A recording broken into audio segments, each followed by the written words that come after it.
ce geste d'un toit viendra mon secours.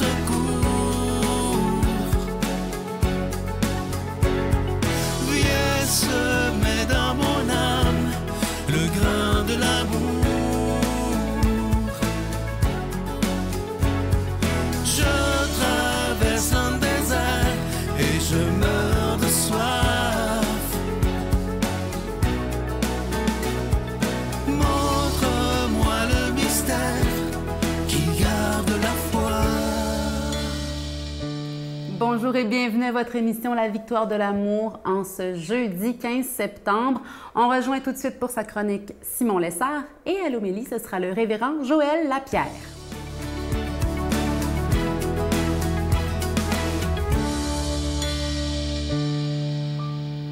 Bonjour tout le monde. Alors aujourd'hui, dans notre méditation des béatitudes, ces 8 secrets de Dieu pour être heureux, nous allons nous arrêter sur la 5e béatitude. Heureux les miséricordieux, car ils obtiendront miséricorde.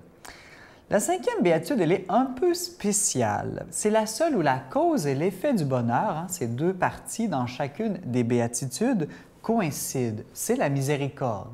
On ne dit pas « heureux les pauvres de cœur, ils seront pauvres » ou « ils obtiendront la pauvreté » ou encore « heureux les persécutés, ils obtiendront des persécutions ». Ce serait un peu loufoque, personne ne voudrait suivre cette charte du bonheur. Et pourtant, on dit « heureux les miséricordieux, ils obtiendront miséricorde ». Pourquoi?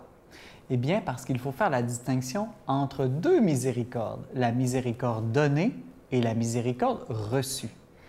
Alors, l'une est davantage une croix, l'autre davantage une grâce. C'est-à-dire qu'on aime bien être pardonné, mais ce n'est pas toujours aussi facile et évident pour nous de pardonner. Quoiqu'il faut avouer que des fois, même se laisser pardonner, ça peut être aussi difficile pour certains, mais généralement, c'est difficile justement parce qu'on n'est pas encore arrivé à se pardonner soi-même.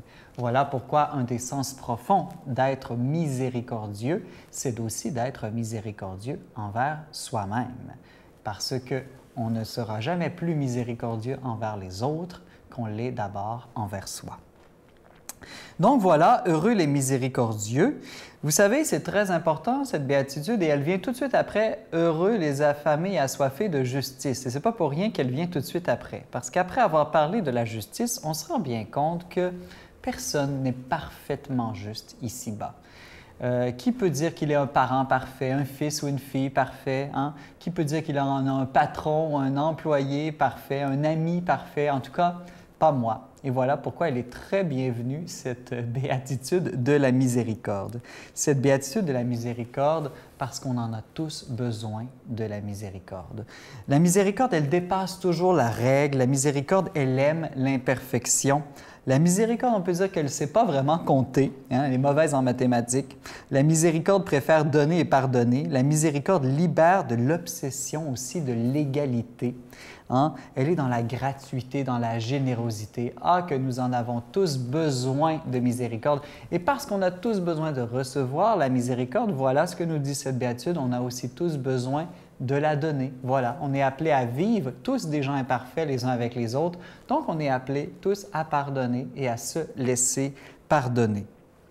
Avec celle de la justice, cette béatitude, on peut dire qu'elle est au centre de la charte du bonheur de Jésus. Hein? C'est la 4e et la 5e au centre. Pourquoi? Parce que tout l'Évangile, au fond, est une affaire de justice et de miséricorde. Justice et miséricorde constamment ensemble. Hein? Pourquoi? Parce que l'Évangile, c'est la loi de l'amour. On peut dire que d'être véritablement juste, c'est de rendre le pardon qui nous a été donné. Rendre amour pour amour, voilà la grande loi de Dieu, hein, si on veut, qui nous est révélée dans le Nouveau Testament. La miséricorde, on peut dire qu'elle est la mesure de la justice et elle nous apprend qu'un des grands secrets du bonheur, c'est de se réconcilier avec l'imperfection. Notre Père qui es aux cieux, que ton nom soit sanctifié, que ton règne vienne, que ta volonté soit faite sur la terre comme au ciel. Donne-nous aujourd'hui notre pain de ce jour. Pardonne-nous nos offenses, comme nous pardonnons aussi à ceux qui nous ont offensés. Et ne nous laisse pas entrer en tentation, mais délivre-nous du mal, car c'est à toi qu'appartiennent le règne, la puissance et la gloire pour les siècles des siècles. Amen. Je continuerai à croire, même si tout le monde perd espoir. Je continuerai à aimer, même si les autres parlent de haine. Je continuerai à construire, même si les autres détruisent. Je continuerai à parler de paix, même au milieu d'une guerre. Je dessinerai des sourires sur des visages en larmes et je tendrai les bras à ceux qui se sentent épuisés. Oui, je continuerai à croire. Encore une fois, je suis tellement content de vous parler de ce magnifique cadeau du mois. Il s'agit d'une belle exclusivité de la Victoire de l'amour. On l'a fait faire sur mesure parce que vous savez qu'en septembre, c'est la fête de Saint-Michel-Archange.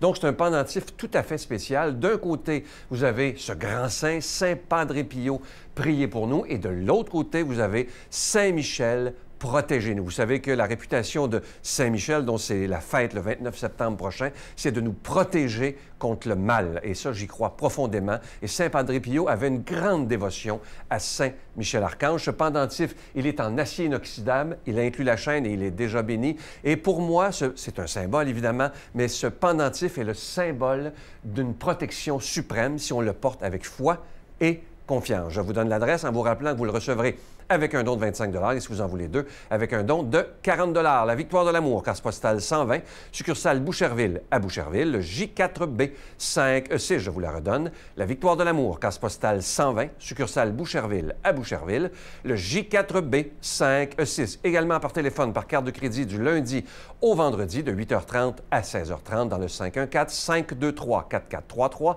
523-4433 ou sans frais le 1-888-811-9291, 1-888-811-9291 et aussi sur notre site Internet, le www.lavictoiredelamour.org. Alors, je vous rappelle ce magnifique pendentif.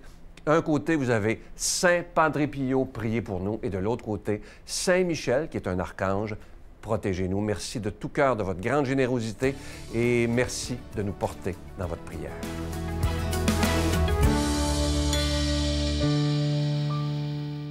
Mon Dieu, donnez-moi la sérénité d'accepter les choses que je ne peux changer, le courage de changer les choses que je peux et la sagesse d'en connaître la différence. Amen.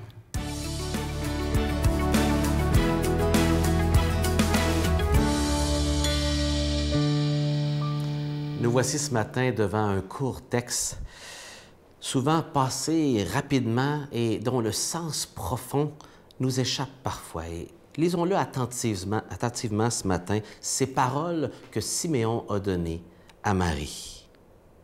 Le père et la mère de l'enfant étaient étonnés de ce qu'on disait de lui. Alors, on se rappellera les versets précédents, les longues paroles auxquelles ils ont été exposés, prophétiques sur leur enfant tout spécial. Siméon les bénit, ce qui était son rôle, de bénir ses parents, et dit à Marie, sa mère. Et donc, le message maintenant est orienté vers Marie personnellement. Il est là pour la chute et le relèvement de beaucoup en Israël. Il va expliquer la raison d'être de son fils et pour être un signe contesté. Et toi-même, donc deuxièmement pour elle, un glaive te transpercera l'âme. Et on comprend ici certainement la douleur d'une mère qui verra son fils être crucifié, d'être sujet de controverses, le ministère qui va beaucoup l'occuper, et etc. Ainsi seront dévoilés les débats de bien des cœurs. C'est aussi court de cela. Dieu veut dévoiler nos cœurs par la présence du Messie sur terre. C'est ce que ce texte nous dit. Il veut dévoiler nos cœurs.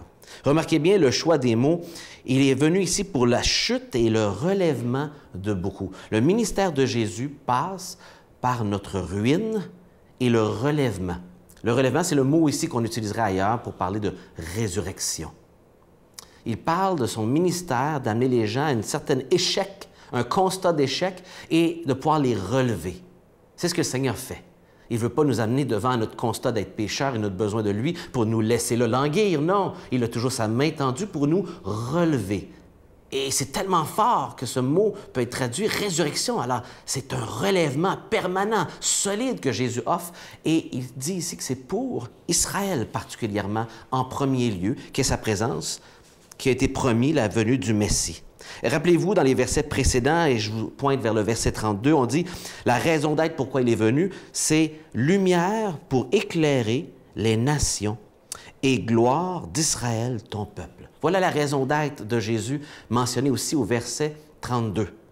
Dévoiler aux nations pour éclairer les gens. Voilà la raison d'être de Jésus. Et donc, il amène par son éclairement un mot très fort qui parle de dévoiler ce qu'on ne voit pas. C'est le mot qu'on va utiliser pour parler de l'Apocalypse, le dévoilement, littéralement, la révélation de Dieu. Il vient pour révéler l'identité et la situation profonde de l'être humain pour l'amener à constater sa chute et le relever. Et remarquez bien ici comment il va parler de Marie. Il parle de Marie qui va passer par des moments difficiles devant tout cet aspect de contestation que ce signe, qu'est son fils sera un signe de contestation. C'est-à-dire les gens vont parler et ça va paraître contradictoire, il va y avoir des tensions et les gens vont parler pour, contre, il va être sujet de controverse. Et remarquez bien qu'aujourd'hui, s'il y a un nom qui est sujet de controverse, c'est Jésus. Encore aujourd'hui, ces paroles trouvent écho dans notre réalité 2022 après Jésus-Christ. Il est encore sujet de contradiction. Parce qu'il dérange Jésus. Et il n'est pas venu juste pour déranger, pour amener une chute et un relèvement. Et remarquez bien ce qu'on dit ici. Ainsi seront dévoilés les débats de bien des cœurs. Quand il parle ici de dévoiler, encore une fois, il va être révélé à nous, il va nous être permis d'enlever le voile, d'être éclairé sur notre situation profonde de notre cœur. Le cœur humain, sans son Créateur, est profondément insatisfait. C'est pour ça que l'être humain cherche en quête toute sa vie le bonheur, raison d'être. Et lui vient pour révéler ce débat. Littéralement, ici, le débat, c'est le mot, le dialogue intérieur. Il vient révéler nos pensées intérieures, ce qu'on réfléchit, ce qu'on débat à l'intérieur sur notre raison d'être, sur ma relation avec les autres, sur ma relation avec le divin, pourquoi je suis là, etc. Ce dialogue, il vient révéler ce dialogue intérieur et il est la solution à ce dialogue intérieur du cœur. Pourquoi? Parce que le Seigneur veut prendre soin de nos cœurs. Il veut dévoiler nos cœurs pour que nos cœurs entrent en contact avec lui et puissent vivre la satisfaction de connaître son Messie envoyé ici sur terre pour dévoiler notre besoin de lui et la seule solution pour être pardonné de nos péchés et être en paix avec notre Créateur, le pardon de Jésus. Dieu est profondément préoccupé que votre cœur soit dévoilé, que votre débat intérieur soit sorti pour trouver réponse. Avez-vous trouvé aujourd'hui la réponse à vos questions dans la personne de Jésus? Je vous salue Marie, pleine de grâce. Le Seigneur est avec vous. Vous êtes bénie entre toutes les femmes, et Jésus, le fruit de vos entrailles, est béni.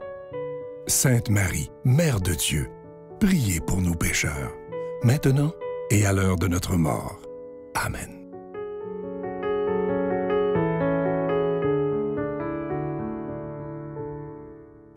Aujourd'hui, au calendrier, on fête aussi Notre-Dame des douleurs.